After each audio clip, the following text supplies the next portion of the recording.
Supreme court 2016 শিক্ষক নিয়োগের panel বাতিল করে দেওয়াতে চাকরি হারালেও মহিষাদল রাজ হাই স্কুলে কর্তব্যরত এক শিক্ষক। তিনি জানিয়েছেন এটি একটি অপ্রত্যাশিত রায়, এমনটা তিনি আশা করেননি। হাইকোর্টের রায়ের ওপরই আস্থা রেখেছে সুপ্রিম কোর্ট। এবার প্রায় 26,000 শিক্ষকের চাকরি বাতিলের নির্দেশ দিয়েছে দেশের সর্বোচ্চ আদালত। সেই নির্দেশ শোনার পরই একটু কান্নায় ভেঙে পড়লেন শিক্ষক শিক্ষিকারা। এই রায় সম্পর্কে আর কি বলবো, এটা তো আমরা অপ্রত্যাশিত একটা রায়, আর এটা আমরা আশা করিনি। আমি আগে একটা সার্ভিস করতাম, আমি এডুকেশন ডিপার্টমেন্টেই পাস কোর্সে ছিলাম। আমি যেমন ফ্রেশ সিলেকশন প্রসেসে আমাদেরকে কোর্টের এসএসসির অনুযায়ী আমরা পরীক্ষা দিয়ে সব প্রসেস কমপ্লিট করে আমি সার্ভিস কন্টিনিউশন পেয়েছি, পে প্রোটেকশন পেয়েছি। সেখানে 11 বছর 12 বছর চাকরি করে এখানে এসেছি।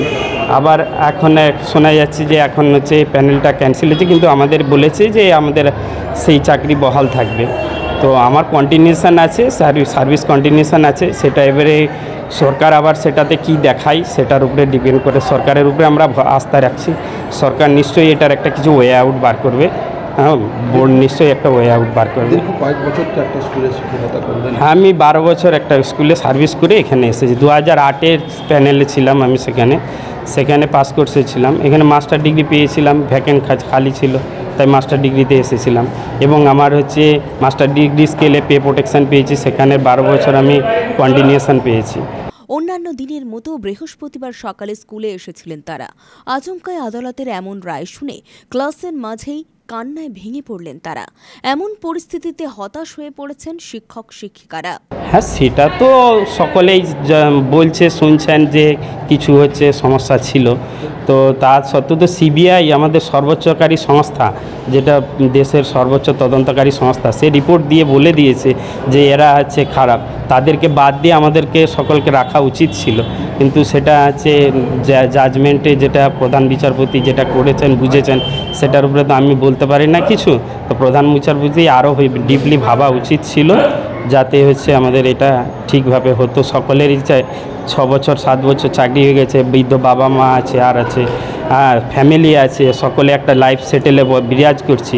এখন হঠাৎ করে যদি সেখান থেকে অন্য জায়গায় যেতে হয়, তাহলে সমস্যা তো সকলেরই অসুবিধা। মনে করেন যে কিছু অযোগ্য ব্যক্তির জন্য যোগ্যরা বাদ গেল? হ্যাঁ, সেটা তো অবশ্যই। অযোগ্য ব্যক্তিরা না ঢুকলে কি, এটা তো এখন যারা আমরা যোগ্য তারা তো কোনো বিনা বিচারে, এমনিতেই আমাদের বিচার ব্যবস্থায় বলা আছে যে একজন কোনো নিরপরাধ ব্যক্তি যেন না শাস্তি পায়, অপরাধী ব্যক্তি শাস্তি পায়, নিরপরাধ ব্যক্তিরা যেন না শাস্তি পায়। এখানে তো আমরা নিরপরাধ ব্যক্তিরা শাস্তি পেয়ে গেলাম। এটা কেমন জাজমেন্ট হলো ভারতবর্ষে? জেলার প্রায় সর্বত্রই স্কুলের চিত্রটা এখন এমনই। কষ্ট, আঘাত পেলেন? হ্যাঁ, সে তো আঘাত তো অবশ্যই, আঘাত না, এটা তো একটা শখ। তবে আমরা আস্থা রাখছি এখনও পর্যন্ত রেকটিফিকেশান যার যে করা যায়, সেটার জন্য আমাদের সংগঠন থেকে আবার অ্যাপ্লাই করা হবে হয়তো। সেটাতে হয়তো স্যার বিবেচনা করবে। যেমন 2-3টা জাজমেন্টের পুরো কপি এখনও আসেনি, শুনছি যেটুকু, যে যারা ফিজিক্যাল হ্যান্ডিক্যাপ তাদেরকে ছাড় দেওয়া হয়েছে। তাহলে যাদের স্পেশাল গ্রাউন্ডে যাদের হ্যান্ডিক্যাপ বা ছেলে আছে বা তাদের ক্ষেত্রে কি হবে, সেসবগুলো দেখতে হবে। সেগুলোর নিশ্চয়ই কিছু একটা রেকটিফিকেশান আসবে, এইটা আশাবাদী আমরা আর কি। আমার নাম শেখ আব্দুল সুলতান। আমি মহিষাদল রাজ হাই স্কুলে বর্তমানে চাকরি করি। আগে আমি বীরসিংহ ভগবতী বিদ্যালয় পশ্চিম মেদিনীপুরে চাকরি করতাম, পাস কোর্সে। এখানে মাস্টার ডিগ্রিতে আমার বায়োলজিক্যাল সায়েন্স। তমলুকের ঐতিহ্যবাহী প্রাচীন হ্যামিল্টন হাই স্কুল, সারা রাজ্যের পাশাপাশি সেই স্কুলেও চাকরি গেল 4 শিক্ষকের।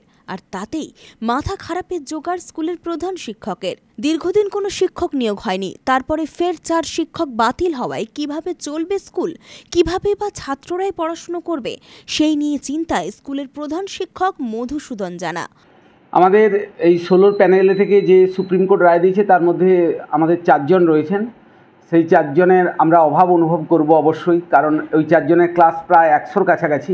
সেক্ষেত্রে বিদ্যালয় পরিচালনা করতে আমার ভীষণ অসুবিধা হবে, এবং আমার পরবর্তী দিনে কী করব আমরা এখন খুঁজে পাচ্ছি না, যে ডিসিশান করতে পারছি না যে কীভাবে স্কুল চালাবো। এবং এটা একটা ওয়েস্ট বেঙ্গলের বড় বিপর্যয়, যে প্রত্যেকটা স্কুল সব দিক থেকে, পঠন পাঠনের দিক থেকে স্কুলগুলো অনেকটাই পিছিয়ে যাবে। 4 জন শিক্ষক খুব ভেঙেই পড়েছেন কান্নায়। তাদের পাশে আমরা সবাই স্টাফরা রয়েছি এবং ওনাদের পরিবারের পাশেও আমরা সবাই আছি। আমরা সহযোগিতা করছি, আশ্বাস দিয়েছি যে ওনাদের কিছু একটা হবে এবং যারা চাকরি ছেড়ে এসেছিলেন তাদের চাকরি যদি পুনর্বহাল হয় নিয়ম অনুসারে, যে দুজনের চাকরি হয়তো পুনর্বহাল হয়ে যেতে পারে, আর দুজনের হয়তো কি হবে জানি না এখনও।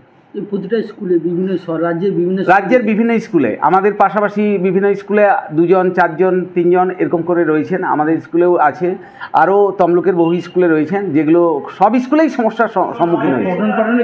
পঠন পাঠনের ক্ষেত্রে বিরাট অসুবিধা। অপরদিকে মহিষাদল গয়েশ্বরী বালিকা বিদ্যালয়ের প্রধান শিক্ষিকা পারমিতা গিরিবাগ জানিয়েছেন, এমনিতেই তাঁদের স্কুলে 8 জন শিক্ষক নেই, তারপর এই চাকরি বাতিল, আরও 3 জন বাদ হয়ে গেলে সমস্যায় পড়তে হবে স্কুলকেই। আমার স্কুলে 3 জন রয়েছেন এই মুহূর্তে, তো আর আমাদের 8টি পোস্ট খালি আছে।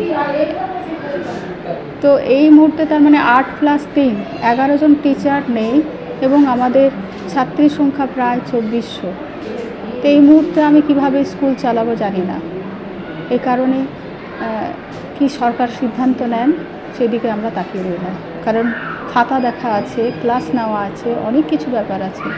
তো এইচএসেরও একজন আছে, সেখানে এইচএসের পোস্ট অলরেডি একটি খালি রয়েছে, আবার একটি পোস্ট খালি হলো, তাহলে এই সাবজেক্টগুলো কে পড়াবেন? এটা আমার কাছে খুব সমস্যা মনে হচ্ছে, জানি না কীভাবে সমাধান করব। মানে সেশনের শুরুতেই একটা বড় ধাক্কা। বড় ধাক্কা, এবং আমরা জানি না কিভাবে সারা বছর চালিয়ে যাব আর কিভাবে পরবর্তী প্রক্রিয়া গ্রহণ করা হবে সেটাও আমাদের কাছে জানা নেই। ব্যুরো রিপোর্ট, খবর BCBS।